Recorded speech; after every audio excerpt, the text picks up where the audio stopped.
Today, we're going to kind of go over just kind of overriding male fertility rules. Just going through the AUA guidelines, and they go through a lot of research together, and they come up with recommendations on how to assess, treat, and other aspects of the care.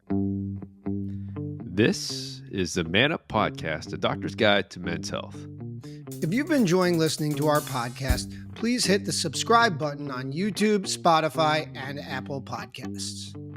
My name is Dr. Kevin Chu, and I'm joined as always with my co-host, Dr. Justin Dubin. This week's episode is titled Fertility Law and Order, a guide through male fertility guidelines. Justin, today we're going to kind of go over, I guess, kind of like the guidebook on just kind of overriding male fertility rules that we kind of utilize when we're taking care of patients. Is that correct?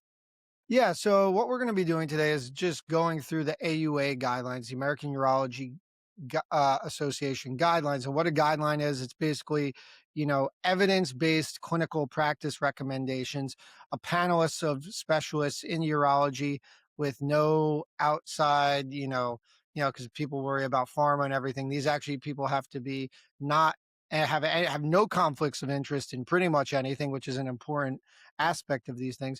And they go through a lot of research together, multiple meetings. These things often take several years to do, and they come up with recommendations on how to assess a male infertility patient, assess, treat, and other aspects of the care. So that's what we're going to be going over today. I think one thing that is important to mention here that that Kevin, I think, said, the word is guidelines. These are not law. These are not rule.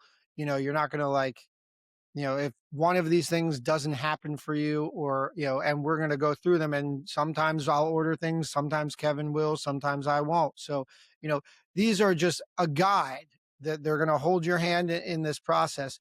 But I think it's important, for people to understand how we look at patients, how we assess this. And you can actually look this up as a reference for good information and a good workup, what you should expect during a fertility evaluation. And I think that's what's fascinating, right? We're entering into this world now where I can't tell you how many tweets we see all the time, like AI is about to replace doctors. Look what it's doing, right? So look, AI is going to probably base a lot of this stuff off of guidelines, and guidelines are pretty, if you just follow it strictly, I think Justin and I can say there's a lot of nuance. There's a lot of feel that when we're taking care of patients, and there's something you're like, hey, something just feels a little off. So I'm going to order this, even though the guidelines kind of give a statement that says like, you should probably not order it, because again, there's that experience, there's that feel. And I hope, maybe through this discussion, you'll kind of see where some of that nuance, where some of that kind of approach is coming from in our thought process. Yeah, and the other thing is this is actually a newer, updated guideline. So the original guidelines came out in 2020. These were amended in 2024. So these are fairly new, fairly updated, and they try to update these every few years as well. So we're they have actually recently changed that. We all had to go back and review how we practice, and this happens with medicine, and that's something that you want to see, right? That we go back, we review the literature, we make changes based off of new information. And if that's not proof that we're not stuck in our old ways, I don't know what is. All right, so let's get into it. So basically how we're going to kind of structure this for our listeners is we're just going to go ahead. We're essentially just going to read the statement, the actual guideline statement, and we'll kind of just offer some of our thoughts, some of the commentary on it, and we'll kind of try to move through it, try not to make it too boring. But I think there's a lot of interesting stuff there, especially for patients who want to understand male reproductive potential and kind of ways to optimize it. So Justin's guideline statement 1 basically states, for initial infertility evaluation, clinicians should initiate concurrent assessment of both male and female partners. Very important, very factual. We always say it takes two to tango on this podcast. If your partner, the female partner, is getting evaluated, absolutely the male partner should be getting evaluated. And obviously there are situations that's coming more frequently where Kevin and I are seeing guys who are just coming in for their fertility. They're like, yeah, my wife's probably fine, I just want to get checked. No, always the recommendation in those situations is, hey, you're getting worked up, tell your partner to get worked up too. I mean, it's your own initiative now, right? If you're 25 years old and you're wanting to conceive, if you want more data, go ahead. Go get a semen analysis. You can order online. You don't need a doctor's prescription. Go for it. Find out. That's my opinion. I agree with you. There's never such thing as too early anymore to get an assessment. Uh, so it's power is in the knowledge that you have, and this is a health marker like anything else. So yeah, I agree with you, Kev. All right, let's get into two. So clinicians should include a reproductive history during initial evaluation of the male for fertility. Should also include one or more semen analyses during initial evaluation of the male. So, this is important, right? The things that we're kind of asking, at least from the male side, is, have they had prior pregnancies with someone else? Is there any family history of any sort of conception issues? In the prior guidelines, I believe, and Justin, correct me if I'm wrong, I believe they wanted two semen analysis Correct. to kind of go off of, but that's kind of been a deviation and a change because, again, look, there's a lot of obstacles kind of bounce through in going through just healthcare in general. So I think there is logistical problems in just getting semen analysis. Now, hopefully, more alleviated with home mail-in kits. But I think just getting one already gives you a good broad picture of an idea of what's going on. Yeah, I agree with that because the truth is, like, if you have one good semen analysis and your sperm's good, why do we need to waste your money, your time to do another one? Right. Like, I mean, it just doesn't make sense. Right. We're not like doing a blood test if your PSA is normal or your testosterone is normal. I'm not just ordering it again just to see if it becomes unnormal. It doesn't make sense. So this was a good adjustment. I agree. But yeah, common sense being common, if you've had a kid in the past, you're probably going to be okay. There are things that we discuss, secondary infertility, that can often be based off of varicoceles or obviously issues with age. But most of the time, reproductive history is important to understand. Right, so, guideline statement 3, male reproductive experts should evaluate patients with a complete history and physical exam, as well as other directed tests when indicated by one or more abnormal semen parameters or presumed male infertility. So this is interesting because it says in here directed tests when indicated by abnormal semen parameters. So the way that this guideline, and this is where I think Kevin and I disagree with the guidelines, right? So that you have to see a semen analysis in order is basically to do any additional workup outside of the exam, right? But Kevin and I both agree when you come into my office, you're going to get four things. You're going to get a history, a physical. We've already talked about those two things. Semen analysis, which was mentioned already, is the gold standard, and you're going to get blood work. That's the bottom line. I don't, because first off, we're about efficiency. We understand you have one time to see us. We can't see you three times in 3 weeks, right? To keep going over all this stuff. So, I'm not going to base my lab assessment on your semen analysis. I'm going to actually just get all the blood work, get a full hormone workup, total testosterone, FSH, LH, prolactin, estradiol, any other indicated things based off of semen analysis, which we'll get into, I think, later on with the genetics testing part of this. Um, but I don't believe that we have to wait for a semen analysis, and I would almost say no one believes that you should wait for a semen analysis to do blood work. Now, if someone's coming to you, they're already assuming that there's an issue, and if it's normal, I still probably work it. I would still do a hormone test because you never know. I think what you said was spot on. The where you mentioned, if you are coming to see me, I always take that as a gaze that there is some hint that that patient is having or something's been going on. They haven't been able to conceive. So I want to know the whole picture, right? That's how it is for me. I want to know their hormone levels. I want to know their semen analysis. I'm going to do the thorough history and physical exam. So I'm going to ask you everything about lifestyle and all that stuff. Now, that said, I do think what that does mean, though, again, if you're like a 25-year-old guy, you get your semen analysis checked and it looks fine. You do one of those home mail-in kits. you probably are okay, and you don't need to come see me. I love to come see you. You go see Justin. I'm sure he would love to see you, but you're probably fine to go ahead and try. And then if you start hitting those issues where like 6 months have gone, you guys haven't been able to conceive, then I think it's that kind of points you got to go see a doc. But yeah, that's the way I kind of interpret it. I think that's a great point. Also though, this is for physicians. So, right. So Right. like Right. if you're a patient and you have a normal semen analysis, there's truly no reason, like, unless you're really interested in optimizing your semen parameters, to come see a doctor, right? Because you already have a marker. But if you're a physician and you're using these guidelines, I actually don't really agree with that part because like you're probably coming in and I don't think theory versus reality are two separate things. If you look at the testosterone guidelines, it's the same thing. They're like, if you order this lab and it's abnormal, then you order this lab. No, we're just going to order them all at the same time. We're all humans. We got shit to do. We're not going to just put you through a whole rigmarole of tests unless I think Yeah. it's really indicated. But that said, patients can use guidelines. The patient can Of go hop course. on and then take a look, But yeah, you're absolutely correct. These guidelines are directed more towards physicians for how they should carry on their practice. Completely agree.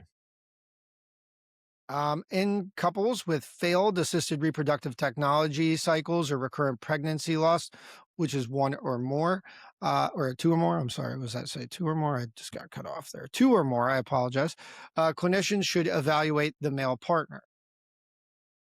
Look, I think this is very important. Yeah, definitely. If the male partner has not been evaluated with any sort of ART and recurrent pregnancy loss, I mean, if I definitely think like even if I mean, my go against the grain is that even if you're having one, pregnancy loss, I would just say, look, let's just get it worked up. Why go through that, um, that grief and all that stuff. Again, we're in a time frame where it's easy to kind of get information ahead of time. And as you know, as you've talked, through all our other podcasts, I'm all about getting information early. So, I Yeah, don't I, think it I should. I think it's totally reasonable. Listen, a miscarriage in any capacity of these things, recurrent pregnancy losses, more of a miscarriage. The failed assisted reproductive technology is typically right when your embryos don't make it to day 5 for an implantation.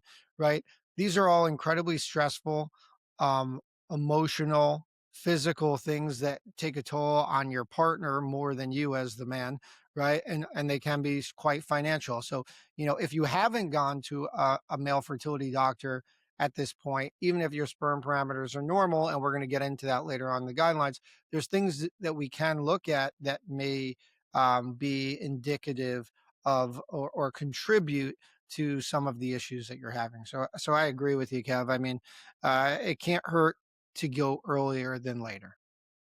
All right. So the next guideline statement states clinician should counsel infertile males or males with abnormal semen parameters on the health risks associated with abnormal sperm production. Yeah, so we do know that men with lower sperm counts, right? They're often associated with, so your fertility is your window into your overall health. Kevin said this, I've said this, and we know that men with a lot of comorbidities or other health issues have lower sperm counts, obesity, diabetes, history of cancer. We know that people with lower sperm counts actually die at a younger age, right? They have a higher risk, I think, of other cancers later on in their life. Correct me if I'm wrong, but there is um, so whether the issue is currently with your health or a potential future risk factor, it's important for you to know. And this should be one of those, wake up moments, come to God, not come to God, come to me moments, come to your doctor moments, not me as God. I don't think I'm God, but it should be one of those come to your doctor moments where you're like, hey man, maybe I should be thinking about my health. I'm thinking about having a family. I want to be here long enough to have that kid, to see that kid live a great long life. And it starts with me taking care of myself. So yeah, I think this is a really important thing. And I think sometimes we don't counsel our patients enough in this aspect to really get them to be motivated beyond just fatherhood. I think that was well said. Thank you. All right. The next one. For infertile males with specific identifiable causes of male infertility, clinicians should inform the patient of relevant associated health conditions. Oh, so this is a good one. Some of the big hitting kind of identifiable conditions that Justin and I kind of deal with a lot is for male fertility. One of the big ones is Klinefelter syndrome, where you basically have an extra X chromosome, so you're basically XXY. Uh, and then there's also cystic fibrosis. That's another one. Uh, Basically, in these cases, you have some sort of obstruction due to absence of potentially the vas deferens, um, and that can cause basically no sperm in your ejaculate. And then also like having just kind of like low testosterone can be a contributor. These are all kind of identifiable causes. Now, these are all associated with other conditions, and I think that's just basically the message of this that if you're Klinefelters, it's not just necessarily, and again, you can be mosaic, which means you can have like kind of a mixed etiology of it. Um, but it just means that there could be other things that you got to kind of pay attention to. For patients with cystic fibrosis, we got to make sure, hey, we had that great episode with one of the patients who had it. With It's Osiasin, yeah. yes, yeah, and it's the lungs could have an issue with it. So that I think that's just making sure that that hey, this infertility point could also point that there's other things going on. Yeah, and I would say just as a piggyback, and we're going to get into the genetics thing again later. 95% of the time, these people come in knowing they have these genetic Right. disorders, right? Most people are diagnosed young, pre-puberty, especially when it comes to cystic fibrosis, but cystic fibrosis, the CF gene, though we still may be able to identify and you might be normal, right? That just might be a gene that can impact your vas deferens. Those, I mean, I would say, and I'm sure you have too, identify a lot of mosaic Yes. Yes. Klinefelters where like everything's actually the opposite of what you stereotypically see. So for our listeners, a stereotypical Klinefelters, and again, I use the keyword stereotypical. This is just kind of medical explanation, but it's really having some gynecomastia, meaning you have some breast enlargement in males, as well as additionally, you may find that your testicles are very small. So that's kind of like the main stereotype. Tall, usually tall, kinda lanky, but You know, I'll tell you the truth, I've never seen a Klinefelter's patient that looked like they talk about in med school. Like, they have, like, this, like, patient walks in and looks like everything, it's like, "What diagnosis is this?" You're like, "Klinefelter's." Klinefelter's people look like normal ass people. Sorry, yeah, dude. That's yeah, really the way it is. So, like, yeah. we all have Klinefelter's patients. You wouldn't be able to tell they have Klinefelter's unless they told you. So, like, and Klinefelter's is incredibly common. We'll talk about it in a little bit. But all right, next one. All right, next guideline statement. Clinicians should advise couples with advanced paternal age greater than or equal to 40 that there is an increased risk of adverse health outcomes for their offspring.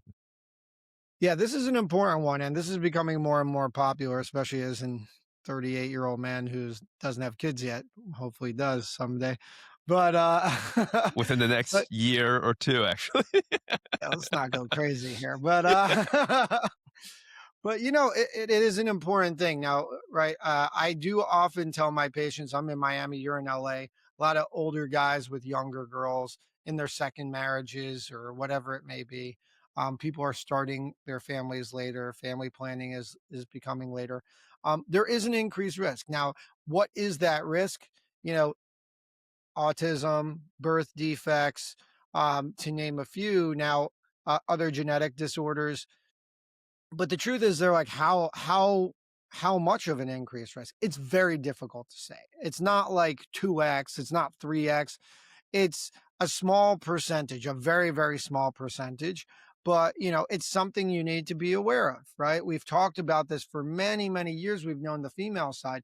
We also do know that the men contribute in it. And then, obviously, as we get older, our sperm quality may not be as good in terms of the amount that we make in the quality of the sperm. But unlike women, we're always making sperm. Al Pacino, I think, just had another kid, or his wife is pregnant. His like 26-year-old wife is pregnant again. I Good mean, for him. God bless. I know. I mean, that kid is never gonna see him, but it's but, that doesn't mean that I've never told anyone they should not have a kid, right? That's the bottom line, but you just have to understand there's a slight increase. Love that. I mean, there's all those, just to kind of skip ahead, but there's so much publications on like the potential degree elevated risk of patients who undergo IVF or ICSI and all that stuff. And at the end of the day, though, I don't go like, you shouldn't do it. No, it's like hey, just understand there may be that risk, but we're not going to tell you to not try to go conceive. Never. Absolutely not.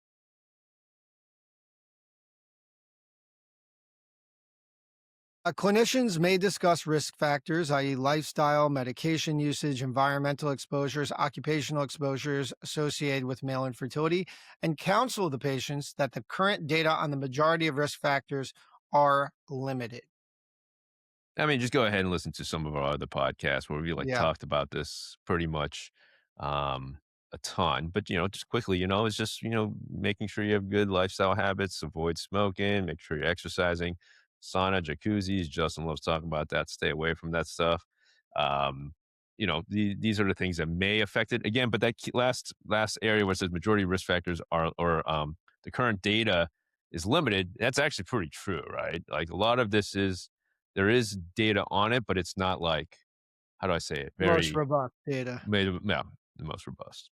But I actually think this is bullshit. I actually call this out because Ooh, they love say it. clinicians may discuss. Now, in guideline talk, that means it's optional. When they say it should discuss, that means it's a mandatory guideline, right? Or meaning they feel much stronger about it.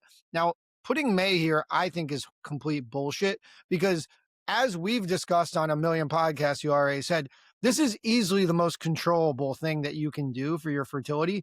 And we've seen so many people whose lifestyle fix their fertility. So I actually think this should be a should, and they're underplaying it here. And that's my personal opinion. I completely agree. I'm gonna go on very tangential Yeah, right now. go for it.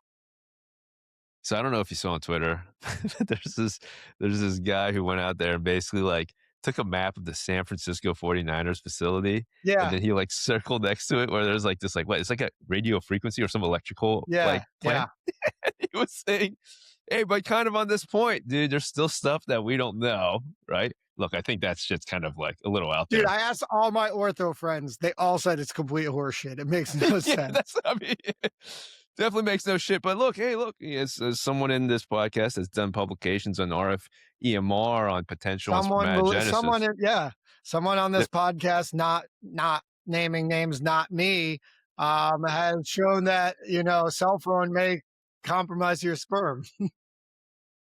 again, data is not robust. Data is rather limited. Do you All right, believe let's it? go to what? What, believe the The 49ers thing? yeah, no, No. the phone. The phone? Look, how about this? we I I don't know if it's necessarily actually the EMR, but I do think that there are environmental exposures that and RF EMR is considered an environmental exposure slash pollutant that, dude, like, there's just no good way to test this shit to see if it I really agree. is causing stuff.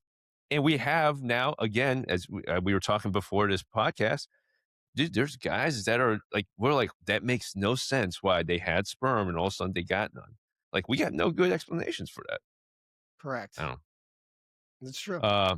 All right, next statement. Clinicians should use the results from the semen analysis to guide management of the patient. In general, results are of greatest clinical significance when multiple abnormalities are present.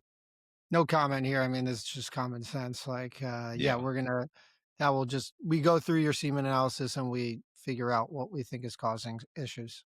Well, I do want to ask you on that point, though. Let me ask you something. So, do you go by the guidance of like where if you only have like one abnormality, you're like, yeah, okay, something minor, and then if you have three, you're like, hey, look, we got like a little bit more degree concern of male infertility. Absolutely not. I don't. I Mm. I literally just look at it all as a big picture thing.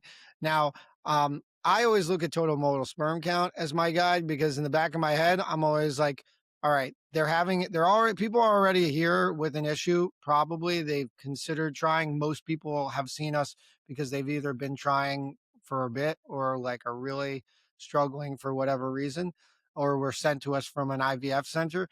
And I look at all of it in amalgamation to look at a total sperm count to see where can we get them to realistically to achieve their goal, right? So if someone's very, very low, I'm going to tell them if I can get them to IUI goals, if I think I can get to them to an IUI level, or if they need IVF, right? Or I'm going to say, listen, your levels are not the best.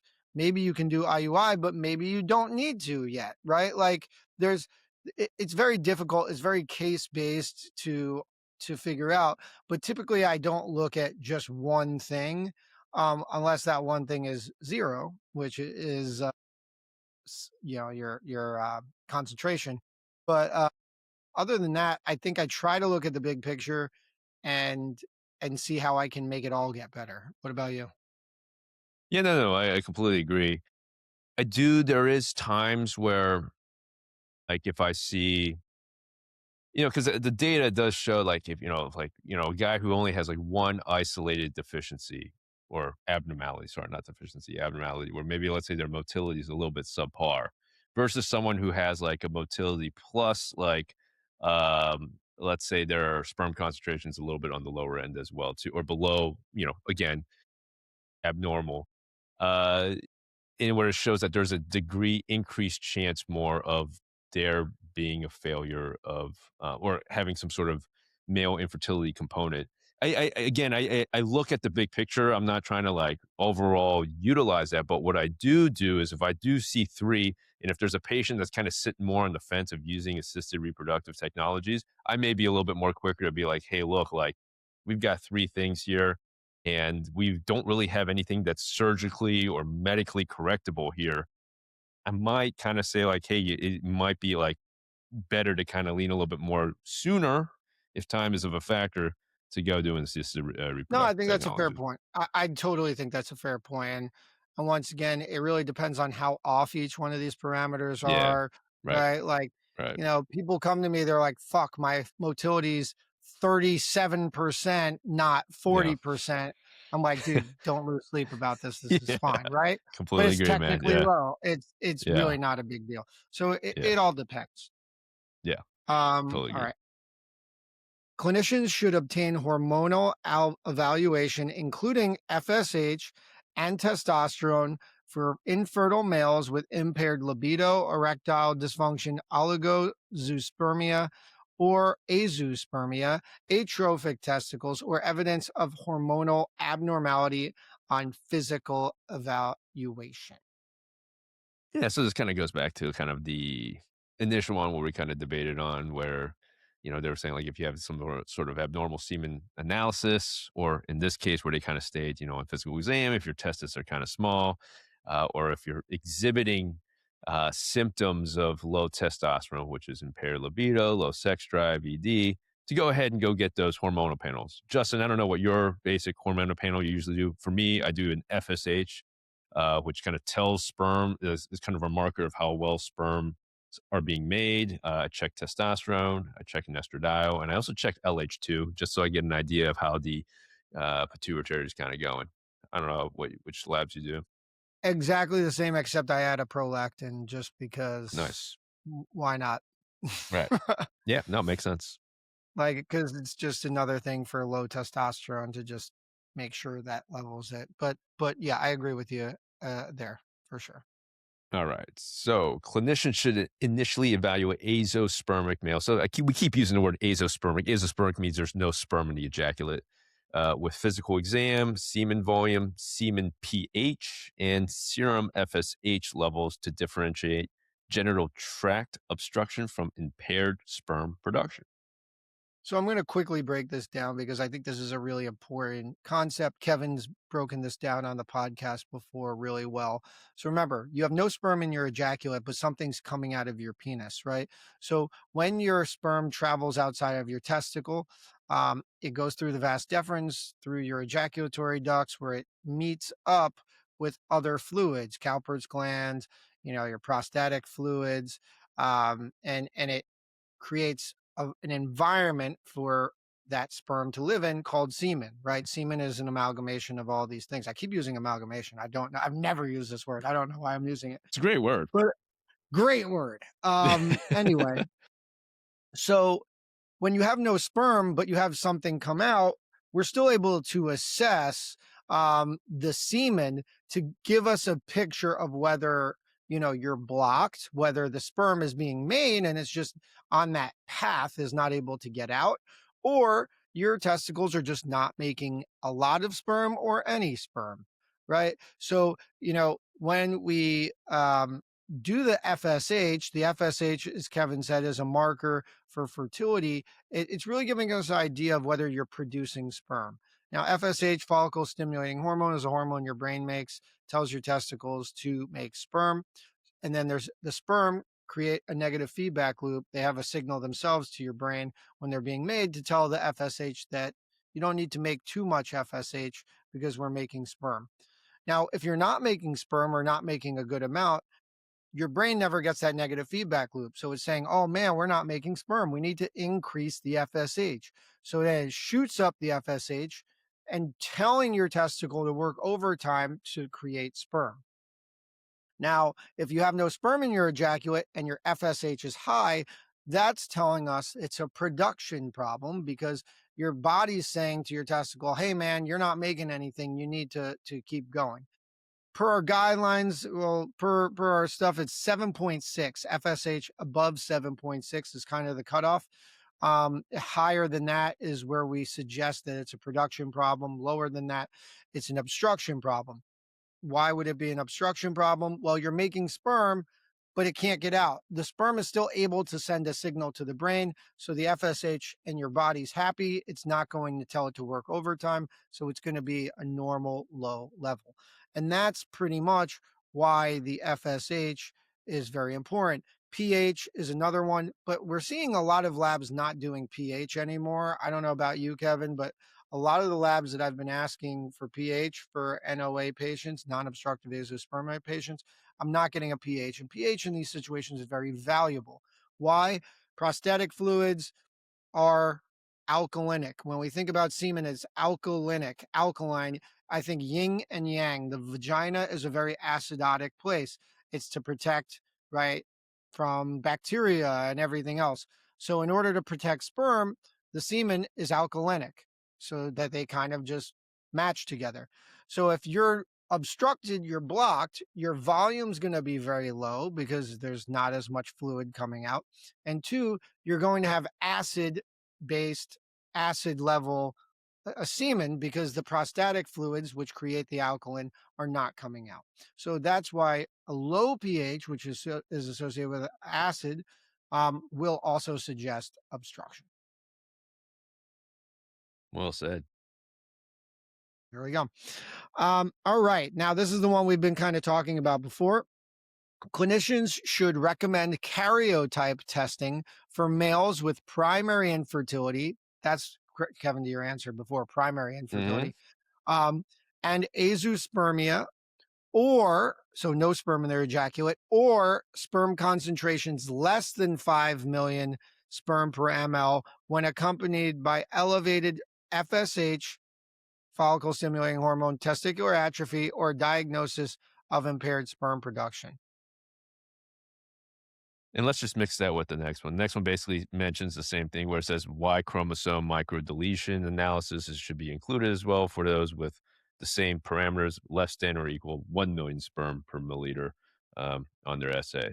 So, basically what this is kind of just giving guidance to, and for our listeners, is that, when we're seeing very low, I'm just going to, generalize it, very low sperm counts in a patient that is kind of coming and being assessed for the first time and saying like, yeah, I've never gotten anyone pregnant before, and my sperm analysis looks unfortunately not great. We get a karyotype. This is basically a chromosomal analysis. It's basically a send out, and we take a look to make sure or try to see as long as you're an XY. But this is where you can potentially find out that a patient carries an extra X chromosome. An extra X chromosome would then kind of represent a Klinefelter syndrome patient. And this allows us then to be able to kind of counsel patients like, look, Klinefelter's patients are associated with non-obstructive azoospermia, means you have a sperm production defect. And unfortunately, it kind of usually goes down the route of some sort of surgical sperm retrieval, especially if you have like a total full penetrance of the disease. Um, the Y chromosome microdeletion, Y chromosomes are what makes a male a male. And so you have certain parts on it. I'm not going to get into the exact details, but there's kind of three parts on there where there can be potential deletions.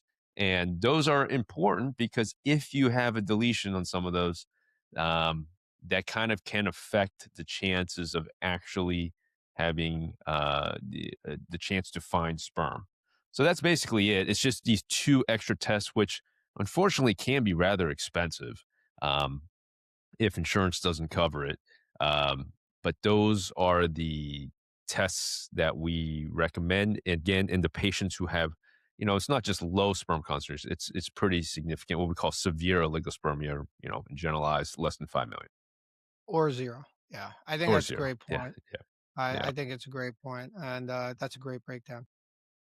For males who I'll just you'll keep rolling on the genetics. For males who harbor a CFTR mutation I'm sorry, should recommend cystic fibrosis, transmembrane conductance regulator CFTR mutation carrier testing in males with vasoagenesis or idiopathic obstructive azoospermia. I'm just going to do the next one too because it's also about that. For males who harbor CFTR mutation or have absence of the vas deferens, clinicians should recommend genetic evaluation of the female partner. Yeah, so in some of these cases where we're doing a physical exam, you may like, one of the things that Justin and I are always looking for is to make sure that we can feel the vas. And in some patients, we discovered they don't have it. And that's just the next logical step, which is to identify and see if you have this mutation. Now, it's important, and they probably go into it sometime later down the line, but there is some counseling that needs to happen if you are determined to be a carrier of the CFTR, of the cystic fibrosis. And you got to check your partner to make sure because it is a autosomal recessive Yeah, um, um, disease gene. pattern. So if your partner has it and you are a carrier has it, then you got to kind of get the counseling on what the next steps are. Yep. That's a good summary. All right, so I like this. Let's talk about this. Clinicians should not recommend sperm DNA fragmentation analysis in the initial evaluation of the infertile couple. So we mentioned before recurrent pregnancy loss. I'm sure they're going to bring up when they do recommend it, but recurrent pregnancy loss or failure of IVF to kind of continue, or the embryos to continue to finalize like embryo is two or more failures. So they're saying if it happens once, you don't need to do anything. Now, I typically follow this unless there's something really glaringly off.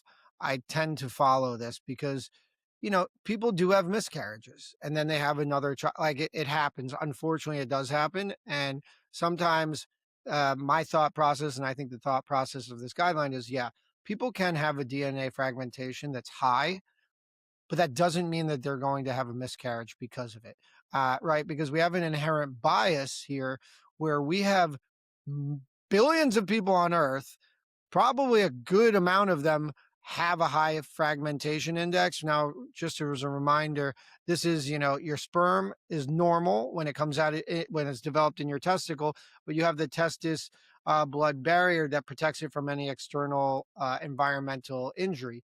Now, when it goes through the epididymis, it no longer is protected, so it can get reactive oxygen species, unfavorable temperatures, environments can compromise normal DNA, that it's just not as functional when it comes to fertilizing the egg. Now, we do have data that younger eggs, certain situations can overcome some DNA fragmentation, which is why, you know, it's not the end all be all for every single person. And it's still a very fairly new concept that, yes, there are people, Kevin and I have treated and it fixed the problem 100%. But we also know that there's probably a lot of people out there who have high DFI and it never was an issue. So, same thing with there's a lot of people out there who probably have low sperm count, have 5 kids, and we'll just never know. So, while information is power, there is another side to this and it could create an extra stressor. So I'd love to hear Kevin's thoughts on it. I actually agree with most of the things that you said there, especially on the initial eval. It's we look the DFI. I mean, I feel like Justin, you and I, we use it so much, but at the same time, there's just like the data there's it's just it's kind of like everywhere, right? There is robust data on certain very specific things, and a lot of it kind of is always pushing towards again the recurrent pregnancy loss or like the multiple ART failures, where you start kind of looking at that. Now that said, I can't tell you how many patients. Again, we live in a new time. People got AI, people got all these things at their hands, and patients are coming to me and then, we'll go through the usual, do the history physical, we review their labs, review their semen analysis, and they're like, all right, doc, I've been trying to get a DNA fragmentation index, and I want to get one. And I'm going to pay cash out of pocket for that information. If a patient came up to you and said that to you, Justin, what would you say? I would still say, like, I don't think you need it. Like, why? I would say, why? Why do you want this? There's like, well, I want all the information. I'm like, well, I have enough information right now to tell you that there's no indication for it. Now, if the guy's going to go nuts if I don't order it, I'll probably order it. Like, we live Yeah, in reality, right? I'm not going to lie to you, but I right. would probably say, like, this is not indicated. I tell people all the time it's not indicated, right? Because a lot of the people that we see are knowledgeable. They're learning about it at their homes. And I'll say, listen, don't worry about it. Now, have I ordered it after I've told people to not worry about it? Probably. I can't remember, but I'm sure there's enough, it's happened enough times, right? Yeah, But I don't feel like an idiot for doing, yeah, like, for telling them to wait because I think, right, sometimes these things can create problems and that definitely. don't, that aren't a problem. Absolutely. I think again in fertility, where for me, I do think like stressors is probably like the biggest, like kind of unlike measured thing that we have that causes a lot of idiopathic infertility.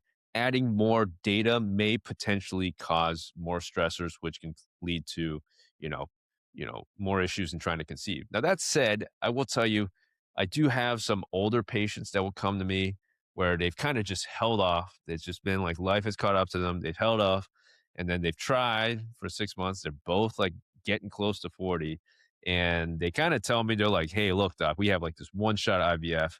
Our finances are a bit strapped. We have one shot at this. We kind of want to know if there's something you would recommend. In those cases, I may kind Interesting. of go like, sure, fine, fine. But again, the majority of patients, no, I don't think the DFI is That's really very useful. interesting. I would also tell them to probably use a Zymot chip no matter what at the IVF center, but, Zymot chips, there's data. Now, not everyone uses it. It's not 100%, but there's some trials showing that putting your ejaculate through a Zymot chip, right? It's like a little racetrack where at the end, all of the sperm that make it have 0 DFI. So, I've recommended that in the past for patients who, time is But of there's a the cost essence. to it, They right? want. There's a Yeah, cost to I that. And don't know. so, I think some IVF centers that I work with, no matter what, they put them through the Zymot chip. I don't know, which kind of makes sense at the end of the day because even you don't know what sperms have the DNA fragmentation or not. It's a percentage, right? but So, there's a okay. cost to it, right? There's a Of cost to course, it. of course. No, Yeah, I'm not yeah. saying like you're saying, like in that scenario, I would have been like, all right, just put it through a Zymot Right, chip if you're gonna do it. right. Um, all right. So, in males, with increased round cells on semen analysis greater than 1 million per ml, clinicians should evaluate the patient further to differentiate white blood cells, pyospermia, for germ cells. Interested to see your thoughts on this one. Just lump it with the next one. What's the just read the Okay. next In one too. patients with pyospermia, uh, white blood cells in your ejaculate, clinicians should evaluate the patient for the presence of infection. Yeah, no shit. Yeah, so look, if there's one part of the semen analysis that I hate really kind of digging into, it's this part. I don't know about you, Justin, but I hate it. I yeah, hate yeah. it. So look, it's the clinical utility. I don't know. Look, if you are having infertility issues and you get, we take a look and we see that you got increased round cells.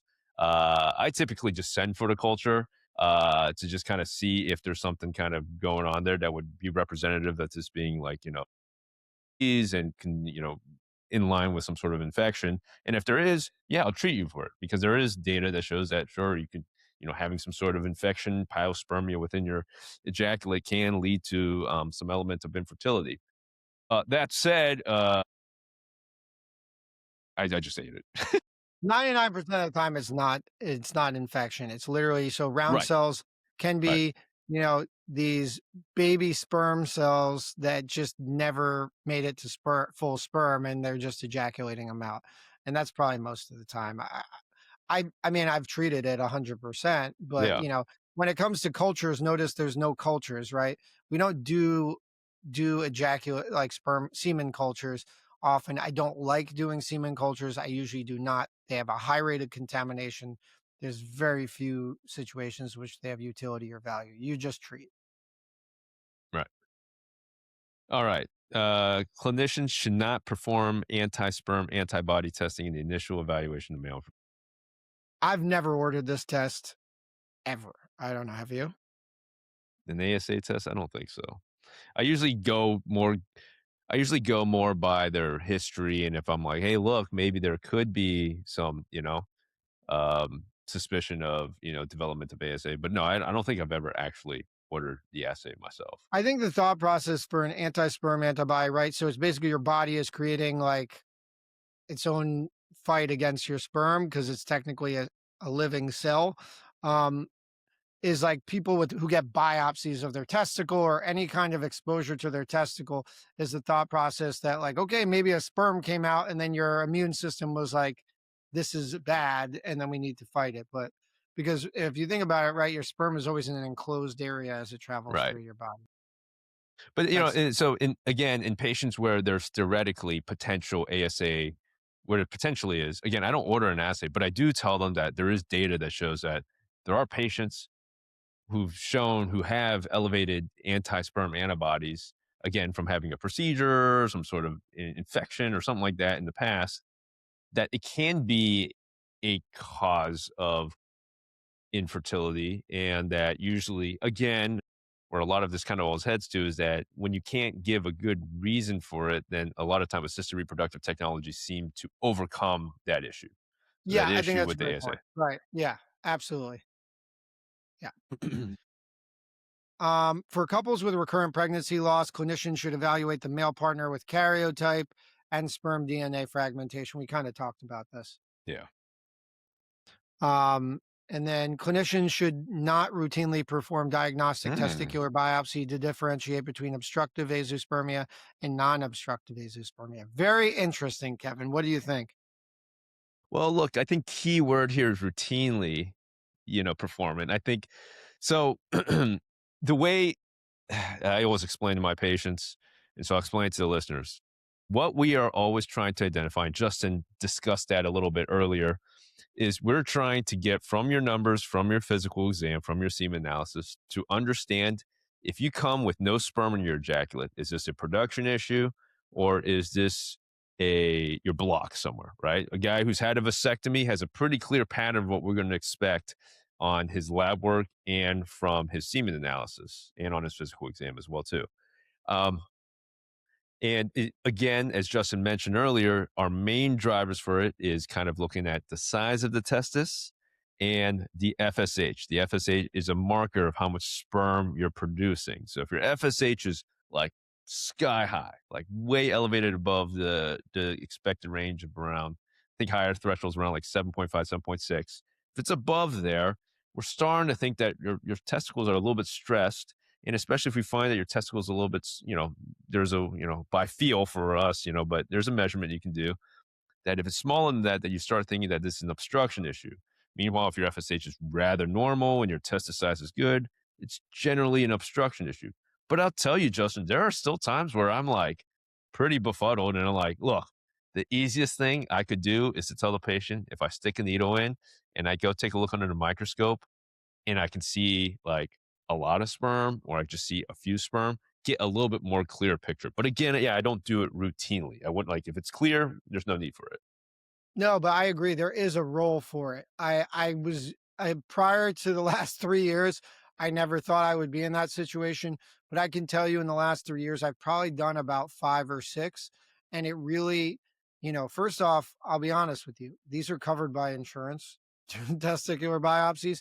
So if I'm talking to a patient who really is struggling financially to decide whether they really wanna get, in-office sperm extraction versus a microtesty, that's a huge financial difference, right? Um, I will often consider doing this, especially if I don't know.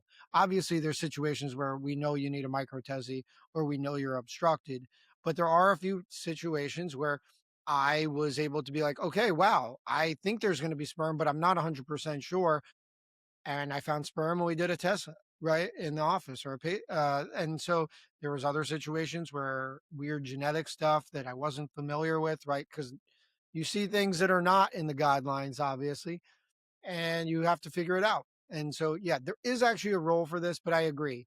The 95% of the time you're not doing this, nor should you do it. Yeah, if you see a doctor and you've had a vasectomy in the past and your numbers look fine, like from a hormonal standpoint, probably don't need a diagnostic biopsy before they go proceed to kind of extract sperm from whatever way you want to get it done, you know? Yeah. I think that we should do the 5 imaging, and then we're a halfway mark, actually. So we'll make Yeah. this 2 episodes All right. All right. because we're almost at an hour already, Yeah, yeah, to yeah. be honest Yeah. with you. Yeah. All right. So, clinicians should not routinely perform scrotal ultrasound in the initial eval of the infertile man. Alright, so I typically, unless I feel something abnormal or consider a varicocele, I typically, even with a varicocele, sometimes I don't. I've my mood on the varicocele has shifted. Like Kevin's talked about this with me. We've had other colleagues on the podcast. We talk about this. But unless I typically feel if I feel an abnormality of any kind, I'm probably going to order an ultrasound on the exam. But I'm not just going to do it because you walk in the door. Now the varicocele part, go back and forth. I'm just being honest, right? I mean, what do you do? Like some people, right? A general urologist will probably 99% of the time order an ultrasound no matter what if they feel a varicocele of any kind. Um, but we get so many referrals for grade 1 varicoceles. They're only identified through the ultrasound that cause so much stress. Once again, to the knowledge is power is thing that, you know, are we signing these guys up for just a surgery that's unnecessary? Or are we signing them up for just serial ultrasounds for the rest of their life because they're stressed out about this? But that's what I hear, right? I'm sure you hear the same. They're like, well, I just want to check up on it once a year. I'm like, All the it, time. it, All the it time. All doesn't the do time. anything. So you Look, tell the me what your literature thoughts. well, the literature support, and I think this will go on the next episode, and we'll jump into that and kind of dig into it again. But really, all the evidence shows it's something that you got to be able to really, really feel. It's like kind of almost you kind of have to like see on physical exam that there may be some impact on, you know, um, impacts on your sperm parameters if you're seeing any. So, like, if you can feel it on physical exam, you generally don't need a scrotal ultrasound to kind of back that up. And so, if you are questioning that, if you can feel it, and then you get a scrotal ultrasound, that's probably not going to be something that maybe, if corrected, would kind of benefit that. Now, that said, and I want to speak very frankly and very bluntly, we live in a world where, you know, if I just put it in my note and say like, "Oh, patient's got a very large varicocele," and then we're just gonna go off of that, versus where you do have something where you're like, "Hey, look, there's something I feel here. The scrotal ultrasound will confirm it for you, the patient." There is some I think there is some it's like why we take pictures also when we're in the OR. It's I wanna show the patient what I'm finding, and if there's something to back it up, that's backing it up. No, I cannot disagree with that. I cannot disagree with that at all. It's just a fucking fine line that we have to dance. And like not being right or wrong, It's just like in our heads because sometimes we know that can create more pain for the patient, but sometimes it can create relief, right? So you have both opportunities through one image. And sometimes you know when it will do that, sometimes you don't know. And so it can be difficult, right? We're all humans at the end of the day. We're trying to play the human card here with our patients and understand our patients. Absolutely. All right. Clinicians should not perform transrectal ultrasound or pelvic MRIs as part of the initial evaluation of the infertile male. Clinicians may recommend transrectal ultrasound or pelvic MRI in males with semen analyses suggestive of ejaculatory duct obstruction, which is what we mentioned, acidic semen with a low volume, less than 1.4. I would say less than one, really. I think Hmm. 1.4 is quite normal with normal testosterone palpable VAS. Yeah, I think this is pretty self-explanatory. Like, it's the majority of guys are not going to have some sort of ejaculatory duct obstruction. So, you wouldn't just go straight to these kind of more augmented, diagnostics. Um, Yeah, I mean, look, if we want to educate, what can, sometimes you can develop ejaculatory duct obstruction. What happens, that means is your sperm gets stuck in the area, kind of like the seminal vesicles, right before they kind of dump in to be ejaculating your penis. So, why do we do these transrectal ultrasounds? Because that's the best way to visualize your prostate and see the seminal vesicles. And if your seminal vesicles are very dilated, we can actually stick in a needle into that dilated seminal vesicle and kind of aspirate it, kind of do a soft test to see if that truly is obstruction. Um, but yeah, I'm only doing that if I see a semen analysis that it seems kind of correlative to that thought process. I don't know if you do anything Yeah, it's different, quite Justin. rare. But I also personally don't even do transrectal ultrasounds anymore for them. I just go to the MRI. I think the imaging's a little bit more accurate. You can get a really nice Ooh, I picture. beg to differ. The I one beg to thing, differ. yeah, see, that's the difference. That's good. Yeah. Right, But I do think that Kevin has the advantage of the ultrasound is you can aspirate right there right. and get the sperm. You can't do that with an MRI, right? So I think people just don't like a thing up their ass, so I just don't want to deal with it in the office. But I do I do agree with you that I'm not saying trust transrectal ultrasound does not have any utility. It has incredible utility. And when you're in the OR, you're not using an MRI, you're using an ultrasound to do these things.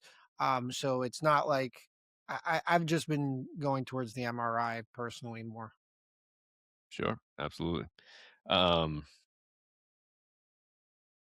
All right. So clinicians should not, we kind of talked about this, should not routinely perform, oh no, we didn't.